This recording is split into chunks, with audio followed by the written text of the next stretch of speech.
If you guys would like to learn how to wash and dry your clothes at your camper without having washer and dryer hookups in your camper, then please stay tuned, watch this video.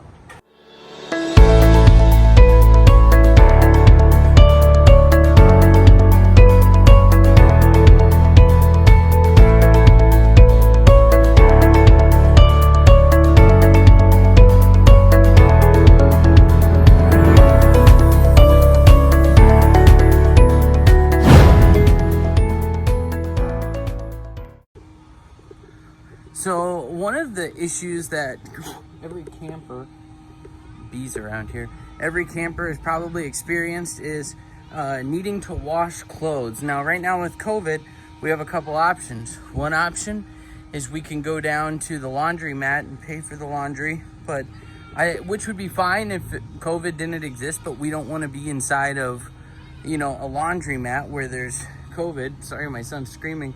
Sawyer, be quiet. So what I'm doing is I'm actually in the process of building a washer and dryer hookup in our camper. If you notice right over here, we have this big storage unit, which initially had the option to put an outdoor kitchen in, or you could just leave it as storage. Well, what I did is I found out that this Magic Chef wash machine fits perfectly in there, and we actually cut a hole into our counter. You may have seen in another video, and eventually the wash machine's going to be right inside, but I have not finished running all the hoses and all that stuff yet.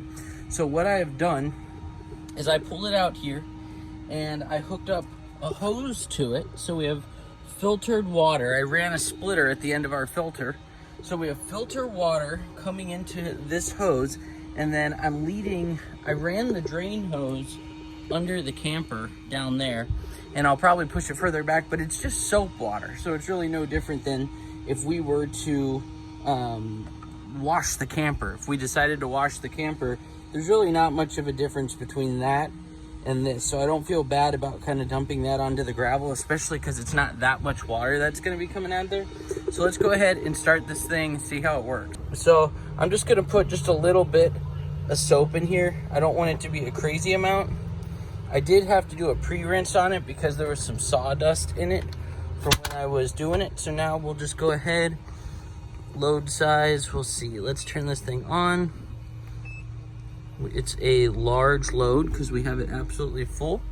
And we'll go ahead and hit wash and start. Now the water is coming into it. So now this load will get washed. It'll start doing its thing where it starts spinning and all that, and then once it's done, it'll drain the water through that hose. And I'll show you guys in just a little bit what we're gonna do for the dryer. So let me show you what I've done before we move to the dryer here. Let me show you what I've got. I basically have my out hose, my drainage, and it goes into a piece of tubing that I got. Okay, so this is our dryer that we got here. It's pretty light and it's pretty small. It's a Panda. And there's two modes. You can do it either hot or you can do it cool. If you were doing it inside and you did not have it vented, you would obviously want to do it on the cool side. On the back here, you can see that there's a little vent. This here is blowing warm, hot air out.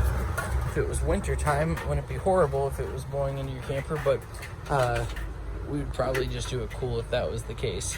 Either way, that's what we're running for this. Now, I'm pretty impressed because I was concerned that I might not be able to run the washer and the dryer at the same time, along with our AC in this camper. But they both are pulling very little draw from our actual circuit board. There's a very little draw coming out. So we have not yet tripped anything on the circuit board or anything like that. We haven't had any issues yet. I'll let you know if something like that does pop up. So the reason why I say this is because if you guys have found a camper that you like, but you're concerned about laundry and they told you can't do washer and dryer hookup, maybe this isn't ideal, but you could find a unique way around it like what we're doing. In fact, they make, and I'll put up a picture here as I'm saying this, they make something called a Rhino Blaster, and it is a basically an elbow connector for your septic that has a hose drain on it. So you could literally put your out water right into that hose drain, and your water would just go right into the septic, and you wouldn't be doing any of this anyways. If you guys found this helpful, do me a favor, please like and subscribe this video. Appreciate you all very much, and have a great day.